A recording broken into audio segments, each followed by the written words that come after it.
मैं डॉक्टर उषा पंत जोशी आप लोगों को लेबर इकोनॉमिक्स या श्रम अर्थशास्त्र पढ़ाऊंगी। Labour economics scope and nature, श्रम अर्थशास्त्र क्षेत्र तथा प्रकृति। सबसे पहले ये जानना होगा हमें श्रम किसे कहते हैं। तो मानव इतिहास में जो मानव का इतिहास है हमारी पहचान श्रम के द्वारा ही होती है। प्राचीन काल से ही हम लोग श्रम करते हुए आ रहे हैं। श्रम हम ही लोग नहीं, जीव जंतु भी अपने अपने तरह का श्रम करते हैं। श्रम से ही हमारी सभ्यता, संस्कृति, हमारा विकास, ये सारी चीज़ें धार्मिक, आध्यात्मिक, जो भी हम जिसमें भी विकास कर रहे हैं वो परिश्रम के द्वारा ही होता है। तो हम ये कह सकते हैं कि जो डेवलपमेंट होता है वो डायरेक्ट या इनडायरेक्ट रूप से लेबर के ऊपर ही होता है, श्रम के द्वारा ही होता है। यदि जो श्रम करता है तो हम ऐसा कह सकते हैं कि किसी भी देश के लिए या किसी भी परिवार के लिए प्रॉस्पेरिटी तभी आ सकती है, समृद्धि तभी आ सकती है जबकि हम लोग लेबर करें, श्रम करें। तो श्रम का जो अर्थ होगा वो ये कहा जा सकता है कि किसी भी वस्तु को, जो भी आपका ऑब्जेक्टिव है उसको प्राप्त करने के लिए जो कार्य किया जाता है उसे लेबर कहा जाता है। तो अर्थशास्त्र में किसी भी शारीरिक या मानसिक कार्य को हम लोग श्रम कहते हैं, बट वो श्रम क्या करता है, मुद्रा की प्राप्ति के दर से किया गया हो ऐसा कार्य जिससे हम मनी गेन कर सकते हैं उसे हम लोग क्या कहते हैं, लेबर या श्रम कहते हैं। मनुष्य या जो अन्य प्राणी है किसी को भी जो उद्देश्य को प्राप्त करने के लिए मानसिक या शारीरिक कार्य किया जाता है उसे श्रम कहा जाता है।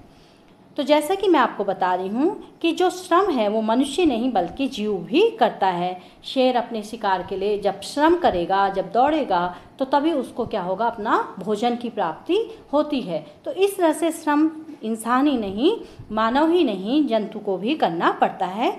तो श्रम शास्त्र का जो प्रयोग है, श्रम का जो प्रयोग है वो हमारी जो ह्यूमन एक्टिविटीज़ हैं, मानवीय क्रियाएं हैं, उन सभी को श्रम के अंतर्गत शामिल किया जाता है जिनसे वस्तुओं और सेवाओं के उत्पादन और वितरण संबंधी आर्थिक क्रियाएं संभव होती है। जैसा कि मैंने आपसे कहा कि ऐसी कोई भी क्रियाएं जो इंसान के द्वारा की जाती हैं और जिसका ऑब्जेक्टिव, जिसका मेन उद्देश्य होता है मुद्रा की प्राप्ति करना, उसे हम श्रम कहते हैं। तो इस संदर्भ में प्रसिद्ध अर्थशास्त्री थॉमस ने जो अपनी डेफिनेशन दी है, according to Thomas, labour can not all human efforts of body or mind which are undertaken in the expectation of some reward। यानी कि थॉमस क्या कह रहे हैं कि श्रम से मानव की उन सभी शारीरिक और मानसिक प्रयासों का बोध होता है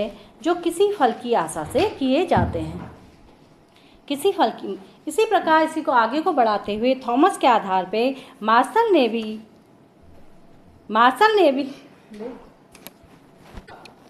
Sorry for the interruption students। According to Marshall, अब मैं दूसरी डेफिनेशन आपको बताऊंगी। According to Marshall ने कहा है we may define labor as exertion of mind or body undergone partly or wholly with a view to some good other than the pleasure derived directly from work. तो क्या कह रहे हैं martial कि श्रम की परिभाषा वो इस तरह से देते हैं कि श्रम से हमारा आशय या हमारा अर्थ मस्तिष्क या शरीर के किसी भी ऐसे प्रयास से है जो पूर्णतः या अंशतः कार्य से प्रत्यक्ष रूप से प्राप्त होने वाले आनंद से परे किसी लाभ की दृष्टि से किया जाया है। आप लोगों को समझ में? यानी कि लेबर क्या है, जो व्यक्ति अपने माइंड से या जो फिजिकली ऐसा कार्य करते हैं, जो ऐसे एफर्ट्स करते हैं जिससे कि उनको आनंद के साथ साथ आनंद प्राप्त हो या नहीं हो बट लाभ की दृष्टि से किया जाता है। जैसे मैं प्रारंभ से आपको बता रही हूँ कि जहाँ पर हमारी आशा क्या होती है कि हम मनी गेन प्राप्त कर सके, मनी हमें प्राप्त हो सके, उस दृष्टि से जो कार्य किया जाता है मार्शल कह रहे हैं उसे ही लेबर कहा जा सकता है। तो लेबर के अंतर्गत जब हम इसमें आगे बताएंगे कि जब ये लेबर की हमने पूरी डेफिनेशन देख ली है, लेबर किसे कहते हैं ये हमारे समझ में आ रहा है, तो हम ये चाहेंगे कि जो लेबर है उसके अंतर्गत निम्न फैक्टर होने चाहिए, कुछ ऐसे फैक्टर होने चाहिए जिससे हम कहें कि इसे हम लेबर कह सकते हैं। तो इसमें फर्स्ट पॉइंट होगा कि श्रम में केवल उन्हीं प्रयासों को सम्मिलित किया जाना चाहिए जिनसे धन की प्राप्ति होती है। आया समझ में कि लेबर क्या है? ऐसे प्रयास को सम्मिलित करेंगे हम लेबर में जिससे कि धन की प्राप्ति होती है। ये प्रयास शारीरिक या मानसिक दोनों प्रकार के हो सकते हैं। जैसे अगर एक मजदूर कार्य कर रहा है, वो लेबर कर रहा है, खेत खोद रहा है, मकान बना रहा है, तो उसका कौन सा कार्य हो गया? शारीरिक कार्य। मैं आपको पढ़ा रही हूँ, मेरा कार्य पढ़ाना है, तो मेरा कौन सा कार्य हो गया? मानसिक कार्य। तो शारीरिक मानसिक दोनों प्रकार के लेबर हो सकते हैं। श्रम किसी न किसी रूप में उपयोगिता का सृजन करता है। लेबर जब किया जाता है तो कोई ना कोई यूटिलिटी का उसमें उत्पन्न होती है, उपयोगिता उत्पन्न होती है।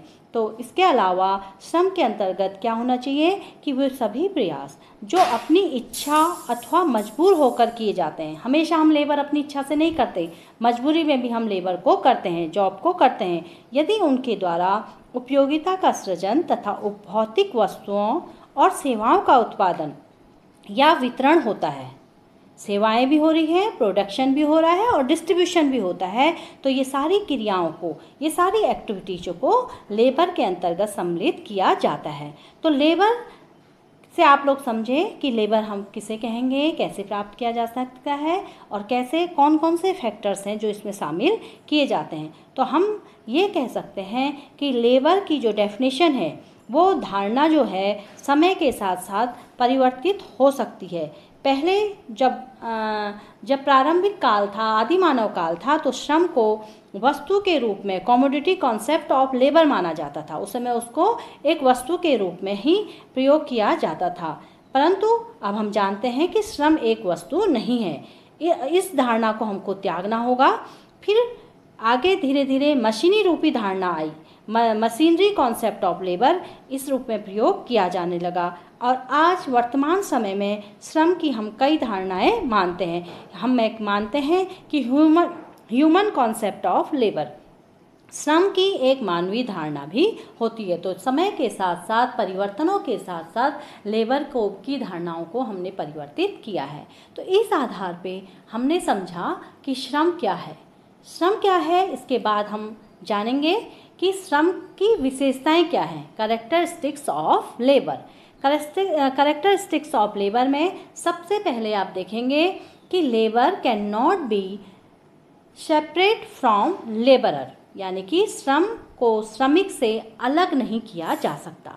समझ में आया आप लोगों के कि श्रम के द्वारा जो क्रियाएं की जाती है श्रमिक के द्वारा, वो बिना श्रमिक के संभव नहीं होती। जो भी क्रियाएं की जा रही हैं, अगर लेबर है, अदर व्यक्ति है, तो उसके बिना तभी श्रम संभव है। मनुष्य के द्वारा आर्थिक क्रियाओं में भाग लिया जाता है और वह अपने शारीरिक और मानसिक प्रयास के द्वारा उत्पादन करता है। जब मनुष्य आपको ये लगता है कि मुझे अपनी के लिए रोजगार प्रदान करना है या अपने लिए धन कमाकर अपने परिवार को पालना है, खुद को पालना है, तो ऐसे सोच के जो भी वो फिजिकल या मेंटली एक्टिविटीज करता है, जो भी प्रयास करता है, जिसके प्रयास के परिणाम स्वरूप ये ध्यान रखिए कि उनके प्रयास के परिणाम स्वरूप प्रोडक्शन का होना अनिवार्य है, उत्पादन का होना अनिवार्य है, तो वो श्रम में कहलाएगा। उत्पादन के अन्य जो साधन हैं, ये आप लोग फर्स्ट ईयर से ही पढ़ते आ रहे हैं, कौन कौन से हैं? लैंड है, श्रम है, पूंजी है। इन सभी उत्पादन के जो साधन हैं, यानी कि इनसे श्रम को अलग नहीं किया जा सकता है। तो मार्शल ने बड़ी सुंदरता से इस बात को समझाया है। मार्शल के अकॉर्डिंग श्रमिक अपने श्रम को बेचता है, परंतु वह स्वयं अपनी संपत्ति ही बनाता रहता है। जो उसे आगे बढ़ाने व शिक्षित करने का व्यय उठाते हैं, वह उसकी सेवाओं के बाद उसे बाद में किए जाने वाले भुगतान से उसका बहुत कम प्रतिपादन पाते हैं। यानी कि श्रमिक जब अपना श्रम बेचता है, लेबर बेचता है, तभी वो अपनी संपत्ति प्रदान कर सकता है। और इस तरह से जो भी श्रम कर रहा है वो धीरे धीरे आगे बढ़ता है, शिक्षित होता है अपनी सेवाएं प्रदान करता है और उन सेवाओं के प्रति जो भी प्रतिपादन प्राप्त होता है वो उसकी अपेक्षा बहुत कम होता है। तो ये इन्होंने बताया कि श्रम को श्रमिक से अलग नहीं किया जा सकता है। जब श्रमिक है तब श्रम है, या जब श्रम है तभी श्रमिक है। इन दोनों का आपस में डायरेक्टली क्या है, रिलेशन है। दूसरी आपकी डेफिनेशन है, labour is the most important factor of production. श्रम उत्पादन का सबसे महत्वपूर्ण साधन है। जब श्रम, देखिए श्रम उत्पादन का महत्वपूर्ण साधन कैसे है कि श्रम के अभाव में किसी भी भौतिक वस्तु या सेवा का उत्पादन नहीं होता है। हो सकता है क्या? बिल्कुल नहीं हो सकता। उत्पादन के अन्य प्राकृतिक एवं मानव निर्मित पूंजी या संगठन के बिना उत्पादन संभव है, लेकिन श्रम के बिना किसी भी भौतिक वस्तु का उत्पादन संभव नहीं हो सकता है। ठीक है, आप समझ में हैं कि श्रम का उत्पादन महत्वपूर्ण जब लेबर है, जब किसी वस्तु का उत्पादन लेबर के अभाव में नहीं किया जा सकता, तो श्रम का उत्पादन सबसे महत्वपूर्ण साधन है। प्रोडक्शन का होना अनिवार्य है। नेक्स्ट आपका कैरेक्टरिस्टिक्स है, जो विशेषताएं आएंगी वो है, लेबर इज परसिएबल कमोडिटी, यानी कि श्रम नाशवान वस्तु है। श्रम टिकाऊ नहीं है वरन नष्ट होने वाली वस्तु है। यदि कभी कोई श्रमिक किसी दिन काम नहीं करता है तो वो उसके बदले उसको हानि ही होती है। वो दिन वापस नहीं आएगा और जो श्रमिक जिस दिन कार्य नहीं करेगा उस दिन का उसको भुगतान नहीं मिलेगा। तो श्रम को हम नाशवान मानते हैं, उसको हम टिकाऊ नहीं मान सकते। नेक्स्ट आपकी कैरेक्टरिस्टिक्स, नेक्स्ट विशेषता है, labour is also the end of production. श्रम का उत्पादन क्या है? साध्य भी है। हम कह रहे हैं labour is also the end of production. श्रम उत्पादन को न केवल साधन होता है बल्कि उसका साध्य भी होता है। वस्तुओं और सेवाओं का उत्पादन मुख्यतः किसके लिए होगा? जो वस्तुएं हैं या जो सेवाएं हैं, सर्विसेज हैं, गुड्स हैं, उसका प्रोटेक्शन किसके लिए होता है? मानव जाति के लिए ही होता है, मनुष्य के लिए ही होता है। अगर उत्पादन पशु तथा पक्षियों के लिए किया जाता है तो अंततः इसका लाभ भी मनुष्य को ही होगा। आर्थिक दृष्टिकोण से प्रत्येक व्यक्ति का कोई न कोई कार्य श्रम के अंतर्गत ही आता है। फिर है, labourers have a bargaining power. श्रमिकों में सौदेबाजी की शक्ति होती है। आप जानते हैं, इसको आप अच्छी तरह से समझेंगे कि श्रमिक में शक्ति, जो सौदेबाजी बार्गेनिंग सिस्टम है वो श्रमिक में पाया जाता है। उत्पादन के जो भी साधन हैं उनकी अपेक्षा जो सौदेबाजी है वो बहुत कम होती है, चूँकि श्रमिक साधारणतः नॉर्मली क्या होते हैं? गरीब होते हैं, उनके पास अतिरिक्त धन नहीं होता, अतः वे आसानी से अपने श्रम को बेचना रोक नहीं पाते। वो ये नहीं कह सकते कि मैं कार्य नहीं करूँगा, क्योंकि अधिकांशतः लेबर क्या होते हैं? गरीब होते हैं। तो इस संदर्भ में एरिक रोल ने कहा है, अर्थशास्त्री हैं एरिक रोल कह रहे हैं, श्रमिक का कोई सुरक्षित मूल्य नहीं होता है। श्रमिक लगातार श्रमिक संघ बनाकर अपनी सौदेबाजी शक्ति को बढ़ाने का प्रयत्न करते हैं। बार्गेनिंग करने की कोशिश श्रमिक लगातार ही करते रहते हैं। नेक्स्ट है, labour can not be stored. श्रम को संचित नहीं किया जा सकता है। बिल्कुल समझ में आ रहा होगा आपको, बहुत इजी है। क्या हम श्रम को स्टोर करके रख सकते हैं? क्या कोई वो वस्तु है? क्या आप किसी वस्तु को बनाकर फ्रिज में रख सकते हैं लेबर को? नहीं, उसको स्टोर नहीं किया जा सकता है। पूंजी एवं विभिन्न प्रकार की जो भौतिक वस्तुओं को भविष्य में उपयोग के लिए संचित किया जा सकता है, लेकिन श्रम को हम कभी भी संचित करके नहीं रख सकते। क्यों? क्योंकि मैंने आपको पहले बताया कि श्रम क्या है? नाशवान है, वो हमेशा के लिए अटल नहीं रह सकता है। नेक्स्ट है, labour can not work continuously. श्रम जो भी है, श्रमिक से जो भी है, लगातार काम नहीं लिया जा सकता है। श्रम उत्पादन का एक साधन है, वह मनुष्य में ही निहित होता है। आप और हम में ही लेबर हैं, हम लेबर हैं। तो श्रमिक को भोजन, विश्राम, मनोरंजन, उसकी पारिवारिक समस्याएं, पारिवारिक जिम्मेदारियां, सामाजिक जीवन यापन आदि चीज़ों के लिए भी अवकाश की आवश्यकता होती है। इसलिए उससे, यानी कि लेबर से निश्चित अवधि तक एक टाइम बाउंड तक ही हम क्या कर सकते हैं? काम ले सकते हैं। और इसके जस्ट अपोजिट मशीनों से हम मशीनों का लगातार प्रयोग कर सकते हैं, परंतु लेबर का लगातार प्रयोग नहीं किया जा सकता है। नेक्स्ट विशेषता है, करेक्टरिस्टिक्स है, labour sell his service not himself. श्रमिक अपनी सेवाओं को बेचता है, स्वयं को नहीं। जो भी लेबर है वो अपने कार्य को बेचेगा, जो अपने उसके द्वारा जो कार्य किया जाता है वो बिकता है, परंतु लेबर नहीं बिक सकता है। जब हम देख रहे हैं, जब प्रारंभ में दास प्रथा थी जो वो समाप्त हो चुकी है, उस समय तक लेबर के साथ बहुत उसकी दुर्दशा होती थी, उसे खरीद लिया जाता था, परंतु आज के समय में ये ऐसा नहीं है। श्रम बाजार में श्रमिक जो होगा केवल अपनी लेबर पावर, जो उसकी श्रम शक्ति है, उसको ही बेचता है, कभी भी लेबर स्वयं को नहीं बेच सकता है।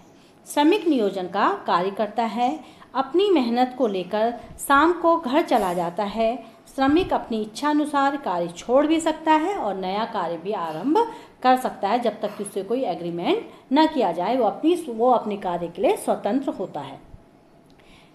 अब आगे बढ़ते हैं।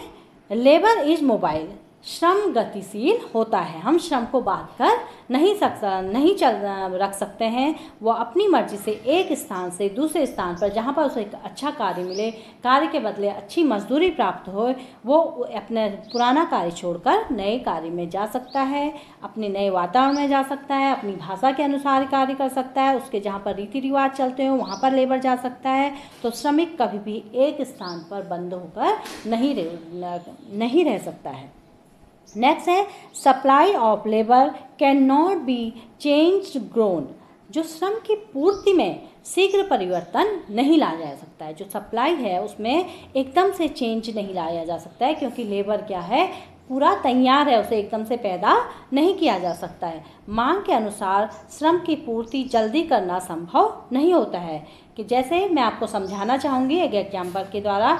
मान लीजिए रिसेशन की अवधि में जब मंदी चल रही है, श्रम की मांग गिरती है और उसकी पूर्ति को बाधा या रोका नहीं जा सकता। मांग उसकी कम हो रही, रिसेशन चल रहा है तो लेबर की डिमांड कम हो गई, तो हम उसको कम नहीं कर सकते, उनको रोक नहीं सकते। इसलिए हम क्या करते हैं, हमसे मतलब है अर्थव्यवस्था में क्या होता है, जब रिसेशन चल रहा है तो मजदूर को कम नहीं करेंगे हम, परंतु बड़ी सीधा सा हम लोग रास्ता अपनाते हैं। हम क्या करेंगे, उनकी मजदूरी अवश्य कम कर देते हैं, उनको पैसा हम कम देने लगते हैं। तो दूसरी ओर श्रम की मांग बढ़ने पर, जैसे कि जब वॉर चल रहा हो, युद्धकाल की स्थिति आ रही हो, या श्रम की पूर्ति दूसरी वस्तुओं की नहीं बढ़ाई जा सकती, ऐसी स्थिति में मजदूरी बढ़ जाती है। तो समय के अकॉर्डिंग, जो सिचुएशन के अकॉर्डिंग जो लेबर है उसको घटाया और बढ़ाया जा सकता है। तो ये लोग सिचुएशन के अकॉर्डिंग